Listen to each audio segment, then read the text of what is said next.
Hai teman-teman semua, video kali ini adalah tentang ground tambahan dari aki.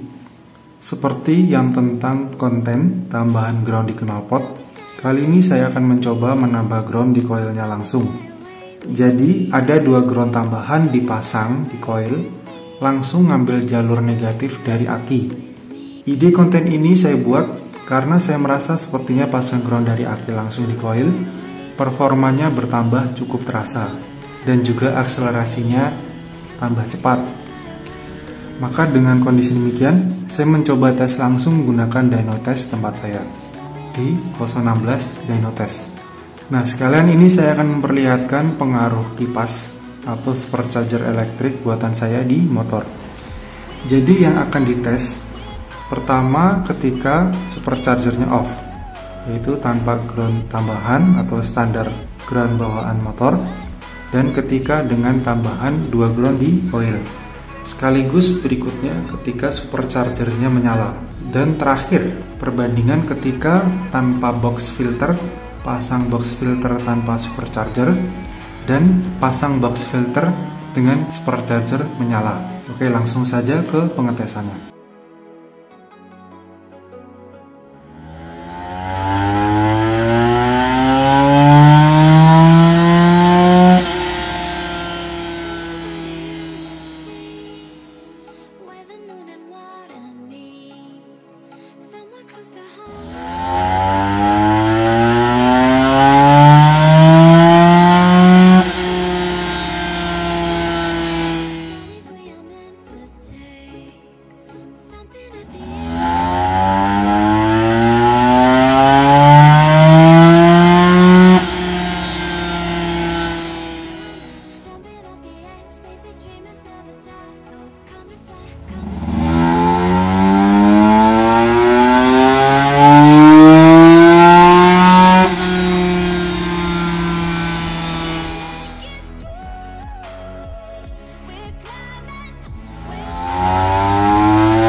Oke, sekarang mari kita lihat hasil data dynonya.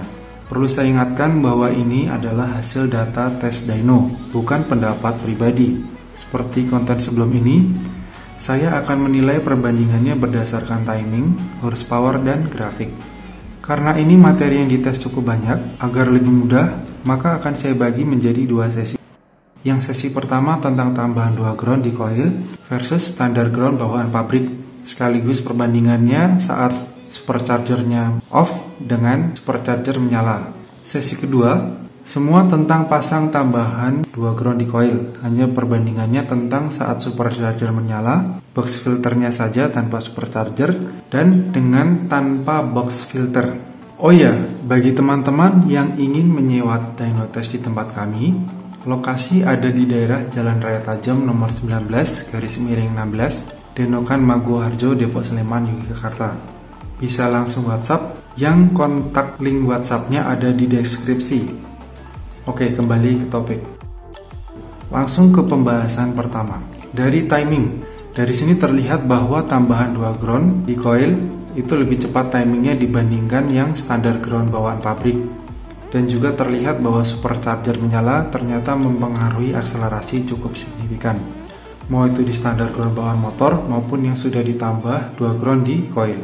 Jadi supercharger elektrik menyala ditambah 2 ground dipasang di coil, akselerasinya paling cepat dan perbedaannya cukup signifikan.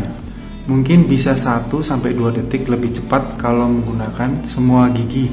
Mengingat pengetesan ini hanya di satu gigi, yaitu gigi 4. Belum kalau gigi atas seperti 5, gigi 6, tentu selisihnya akan semakin jauh. Oke, sekarang perbandingan horsepower. Untuk yang standar ground bawaan pabrik, dibandingkan dengan konten sebelumnya memiliki nilai horsepower yang konsisten, tetap di 26,1 horsepower. Nah, untuk tambahan ground ternyata mempengaruhi power cukup kelihatan. Apalagi supercharger elektrik ikut menyala, bisa sampai 27 horsepower. Dari sini bisa ditarik kesimpulan bahwa supercharger elektrik ternyata mempengaruhi power juga, termasuk ketika masih standar ground bawaan motor, apalagi yang ada tambahan 2 ground di coil. Oke, sekarang perbandingan grafiknya. Untuk yang supercharger off, baru kali ini saya melihat grafik seperti ini. Karena untuk yang standar ground bawaan motor, horsepower-nya unggul di RPM bawah dan tengah. Untuk RPM atas disalib yang ada tambahan 2 ground di coil. Namun untuk torsi, RPM bawah, tengah maupun atas diungguli yang ada tambahan 2 ground di coil. Berikutnya grafik perbandingan ketika supercharger menyala. Yang standar ground bawaan motor hampir menyaingi di RPM bawah, tapi tetap lebih unggul yang ada tambahan 2 ground di coil. Terus seimbang di RPM tengah, namun di RPM atas yang ada 2 ground di coil lebih unggul. Nah, dari kesimpulan data dyno ini bisa disimpulkan bahwa pemasangan ground tambahan langsung dari aki di coil mempengaruhi performa cukup banyak. Di jalan pun saya merasakan demikian. Pengaruh performanya terasa cukup signifikan. Jadi tidak heran penjualan Action Wire bisa laris, khususnya bagi para pencinta kecepatan. Nah, konten sebelum ini kan saya mereview tentang ground, tetapi dipasang di knalpot. Nah, ini pendapat pribadi saya. Sepertinya kalau tambah ground dipasang di bawah busi itu menurunkan performa. Kalau ground dipasang di atas busi itu menaikkan performa. Kesimpulan analisa saya, ini kemungkinan kalau posisi tambahan ground di bawah busi itu akan sedikit mengacaukan pemantik api busi. Mungkin bisa jadi percikan apinya tidak terfokus di titik arah pemantik busi yang seharusnya, dikarenakan ada aliran negatif yang besar dari bawah, yaitu mungkin dari bloknya. Berbeda kalau tambahan ground dipasang di atas busi. Aliran semakin besar dan terfokus ke arah pemantik busi yang seharusnya. Ini baru dugaan saya, jadi bisa benar, bisa salah. Kalau ada informasi yang lebih valid, bisa tolong share di kolom komentar. Nah, kalau hal ini menurut teman-teman menarik untuk dibahas, maka akan saya jadikan konten lagi, yaitu tentang eksperimen pemasangan posisi ground tambahan. Oke, sekarang yang sesi 2. Ada 3 tes, supercharger on versus box filter saja versus tanpa box filter. 3 kondisi ini semuanya menggunakan tambahan 2 ground di coil. Untuk yang box filter, di dalamnya tidak ada saringan. Eksperimen untuk sesi 2 ini sudah saya coba dengan memainkan main jet di karburator, dan ini adalah performa terbaik. Jadi buat motor saya dengan karburator PWL di rimmer 29 mm, paling cocok adalah main jet dengan ukuran 152. Mau itu tanpa box filter, dengan box filter, dan ketika supercharger elektrik dipasang. Main jet 155, 150, naik 1 step maupun turun 1 step, keduanya tidak cocok dan membuat performanya ngedrop. Oke, langsung ke pembahasannya. Pertama dari timing, terlihat bahwa tanpa box filter memiliki akselerasi paling lambat. Supercharger menyala paling cepat timingnya. Nah, sekarang dari horsepower-nya. Untuk yang tanpa box filter, ternyata powernya malah ngedrop. Padahal ini sudah menggunakan tambahan 2 ground di coil. Lebih ngedrop dibandingkan pas masih standar ground dengan box filter tanpa supercharger elektrik. Sekarang ke grafik. Terlihat untuk yang tanpa box filter, RPM bawah memang paling unggul di antara yang lain. Namun di RPM tengah hingga atas diungguli ketika menggunakan box filter, khususnya ketika superchargernya dipasang dan menyala. Oke, dari data ini bisa ditarik kesimpulan bahwa mencopot box filter, performa justru ngedrop, hanya unggul di RPM bawah. Pendapat saya pribadi, ini bisa disebabkan karena angin yang masuk tidak teratur. Saya merasakan juga di jalan, tanpa box filter, RPM atas ngedrop cukup signifikan. Bahkan pas gigi masuk ke 5, sulit naik RPM-nya. Mungkin karena angin yang masuk itu tidak beraturan. Pendapat pribadi ini juga didukung dengan pembuktian menggunakan action cam dan speedometer GPS di jalan. Mari kita lihat langsung pembuktiannya di jalan.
Nah, bagaimana menurut teman-teman? Dari sini terlihat bahwa tanpa box filter, kecepatannya tidak bisa nambah saat di RPM atas. Sedangkan ketika supercharger menyala, kecepatan terus bertambah. Hanya sayang sekali jarak yang tidak cukup sehingga belum sampai top speed. Sepertinya memang saya harus ke jalan Daedalus, jalan yang sepi, lurus, lebar, dan juga halus. Saya akan mencoba mencari waktu lagi untuk ke jalan Daedalus untuk membuktikan top speednya. Karena di dyno terbukti dengan kondisi gear sekarang 1542 dengan velg standar Ninja RR, top speednya sampai 161,5 km per jam. Nah, mungkin informasi ini sudah bisa memberi gambaran buat teman-teman. Apabila ada salah kata saya mohon maaf. Apabila bermanfaat bisa tolong bantu share, like, komen, dan subscribe-nya. Sampai jumpa di video berikutnya. Terima kasih.